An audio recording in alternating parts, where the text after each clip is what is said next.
My ex-wife is demanding my son to let his stepsister ride with him to school, but he's refusing since it's technically illegal, and now she's making his stepsister try to block him from getting there by standing in front of his car. I, 45M, share 3 kids with my ex, 16M, 14M, and 11F. We divorced 10 years ago. My ex, D, remarried 8 years ago and has another biological daughter, 7F, and a stepdaughter, 14F. My kids have never really gotten along with their stepsister. She pretty much gets whatever she wants. She has always had her own room and bathroom at their mom's house. My daughter had to share with her brothers. She does not do chores and expects my kids to do whatever she asks them to do. Things have been really bad the last 2 years, and a little over a year ago, my oldest came to live with me full time. A few months later, his brother followed. My oldest turned 16 back in December.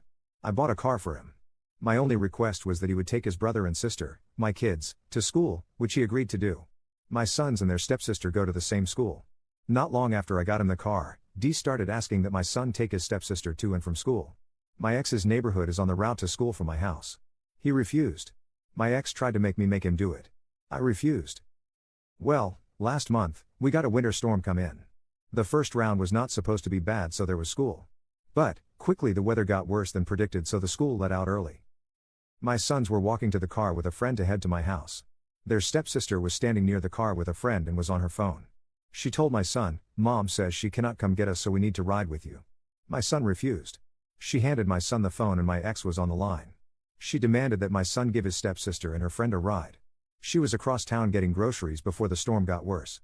He refused. His stepsister started yelling at him. He ignored her and they got in the car to leave. She and her friend got in front of the car so he couldn't move. He honked his horn and told them to get the fudge out of the way. They eventually did, and my son left her and her friend at the school. A teacher saw the incident, so we were called by the administration about it. We told them what happened. My sons were not in trouble, but they said, "We need to work out this family conflict." Afterwards, my ex and her husband tried to talk to me and blamed me. I told them, "It isn't my fault y'all raised an entitled brat who no one likes. Y'all have enabled her behavior for years. I have tried to get y'all to address it, but I am done.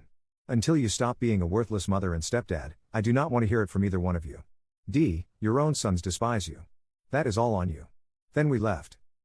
I have not spoken to my ex since. I do feel bad for my daughter because tensions have been high at my ex's house and she is there half the time. Am I the jerk? Update. A little over a week ago, my ex reached out to try and see what we could compromise on about the situation. I told her there was nothing to compromise about. I explained that until June, he legally cannot take her anyways. I do not want her in the car, and our son does not want her in the car. My ex said it simply is not doable for her to take her or her dad to take her to school every day. If our son could take her on Tuesdays, they could do the other days. I told her no. This Tuesday, their stepsister demanded a ride. My son told her no, and she pushed him. A teacher saw it and she is facing possible in-school suspension. Disciplinary issues like this could compromise her interdistrict transfer. That is the update.